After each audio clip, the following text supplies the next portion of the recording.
in therapy that I needed. And when I came out to the car, I told you to take me to the emergency room. And you said, Tan, what have you done?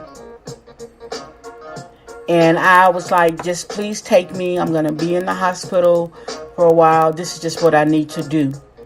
And as they began to admit me in the hospital, and they brought you back so you could, say goodbye and stuff. I remember telling you, make sure you didn't tell anybody in the family. I think I was crying. And you were just looking like, I can't believe that this is really happening to me.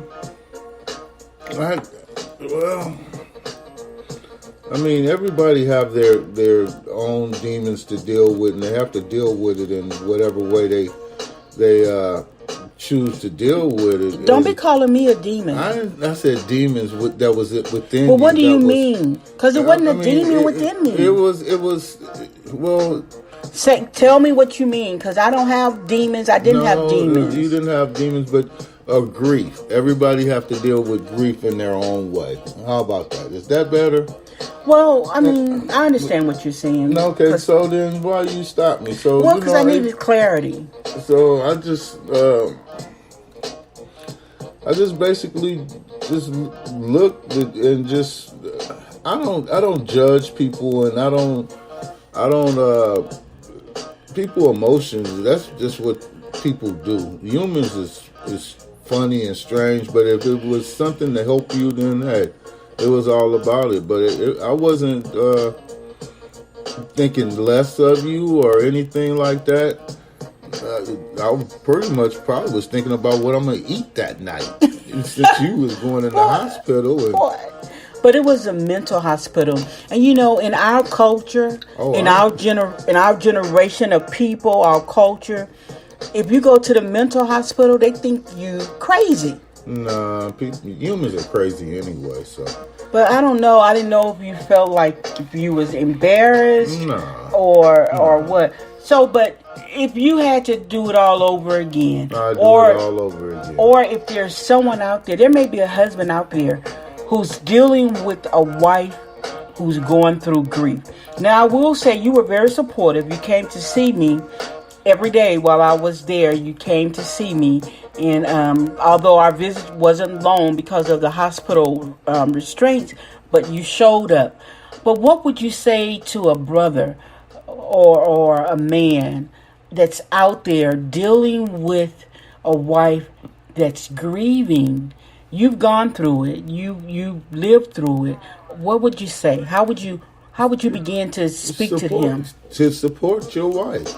Always. The only thing that I really have regrets about is leaving you when I did the first time. We the first time. How many times was it? Twice. Twice. Okay. Or 3 times. What was it? It was about to be 3 times. We keep acting up. But oh my God. Oh my God. You need to go with that. But no, it twice. But my only regret is leaving you the first time, man, for real. But to that husband or that wife, you got to stick by their side. You married them, and it's better to stay by their side and see them through, not looking at them in a negative or a down light, because we all have a breaking point. We all have a point where we have to seek help, and it's better to seek professional help than it is to seek help from a friend or a neighbor, because they might tell you, hell, go jump off a roof or something, or I don't think the friends would say that now, honey. Please. My partner told me to go in that store and hold a gun on the guy while he robbed the cash register. So hold up. What? You did pharmaceuticals. I didn't do that. You did pharmaceutical sales in Oklahoma. You just as an example, right? So I understand what you're saying. So not often, $200. But anyway, so not oftentimes our friends or our families, or even it could be the clergy, give you what you need. Yeah, that's sound advice. So and then you get good drugs while you off there too. Okay. Tell me they didn't give you medication. I don't. They did, but that's for another. No, they didn't. No, listen, guys. They had you in that padded room. You was bumping your head up against the wall. Stop it! Because that's stereotyping. That's what people say.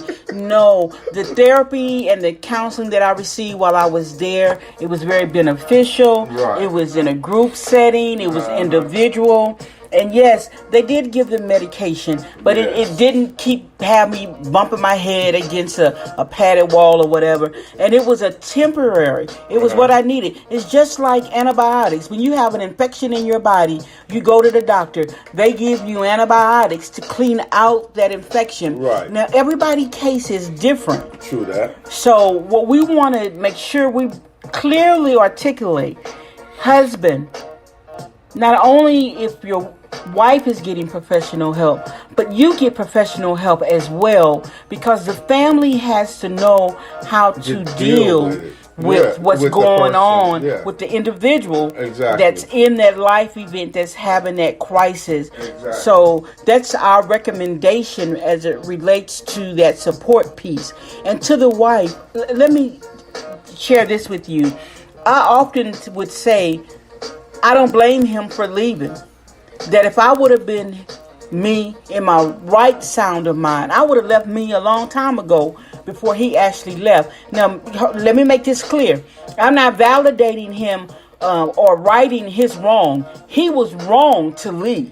I was wrong. He was wrong to leave. But what I am saying is that I have an understanding. Down the green mile. Hey, I have an understanding of why he left.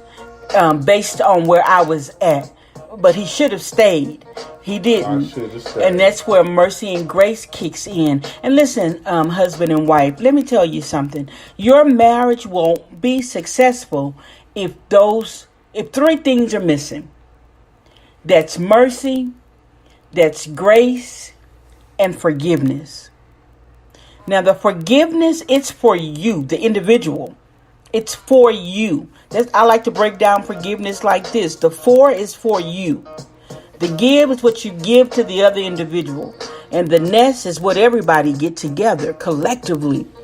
So make sure that you have an element of mercy, grace, and forgiveness operating in your marriage. Yes. Because with that, you can conquer anything. And of course, the foundation was love. Love has brought us back. You know, there are people who out there who tell me, girl, you crazy. I wouldn't have never taken him back. Not once, but twice you doing this. And now you back with him. But hey, it's my story. It's my journey. And I'm the man. Oh my God. Cause I'm that ninja. Look, honey, you right. You my man. But the point I'm trying to make is, you got to choose for you what's going to bring you peace. What's going to bring you peace. Not your friends, not your families, but bring you peace. So, honey, what else do you want to have to say? Because we're getting ready to celebrate our 10-year anniversary. And we always say we haven't always got it right. Right. But we've always been married. And we're on 12/31, New Year's Eve. It's going to be our 10-year anniversary. And you guys, I'm looking forward to it. What about you, honey? Well, as many times as you said it, shoot, I guess I'm looking forward to, like, hurrying up for that day to be over with, so that we can say, now it's about to be our 11th year anniversary. I can go through all year hearing that. But, honey, what else do you have to say this week? Because we're going to be bringing this session of Rolling with the Tate to a close. Really? We about to get through it? Yes. Okay, well, dang. Let me see. What do I have to say? Hey, y'all. Goodbye. I'm going to bed now. You guys, listen, I apologize for him this week. Hopefully he'll be refreshed for next week. But we want to thank you for taking out time to listen with Rolling with the Tates. We appreciate you rolling with us as we roll through life. Listen, our recommendation for if you're going through something in your marriage, seek professional help. Oh, I know what I wanted to say. Counseling Please, and therapy it's is no good. It's no counseling and it's no therapy. I'm not talking about for you. I'm talking about for people who may be dealing with challenges in their marriages. Right. Well, basically the best thing to do is accept that your husband or your wife for who they are. Don't expect them to be something different or something that you may in your mind deem they should be. Let them be them.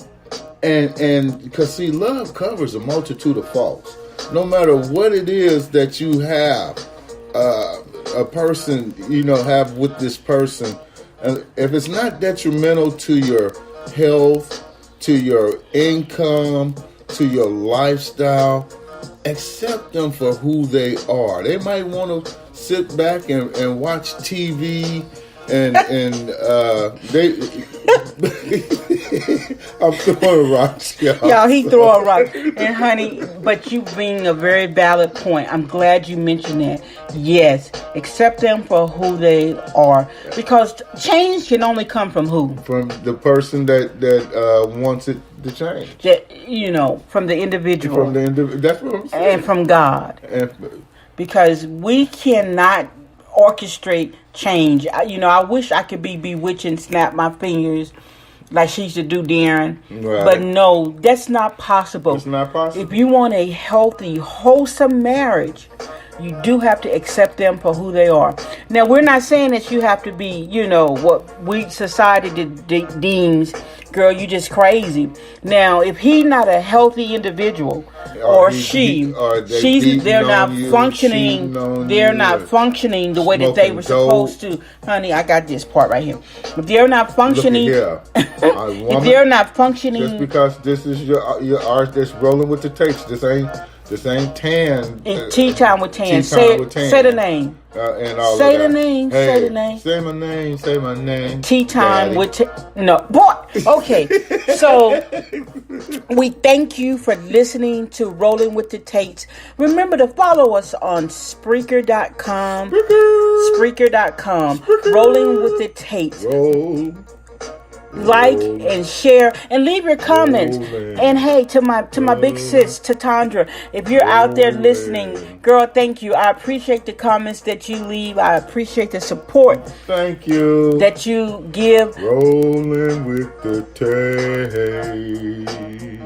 Oh my God. Now that's my last oh my God moment. Cool, I'm gonna ask you to yes, you know what to do. Yes, ma'am. So thank you for listening. We appreciate you guys. Honey, tell the people goodbye. Now it's time. No, we're not doing that this week. Oh. Just say goodbye. Just say goodbye. Say goodbye. Say goodbye. Stop repeating me. Stop repeating me. Okay. Ouch! Oh. Everybody, goodbye. Goodbye, everybody. Thank you for rolling with the tapes. Thank you. We'll see you next week. Bye-bye.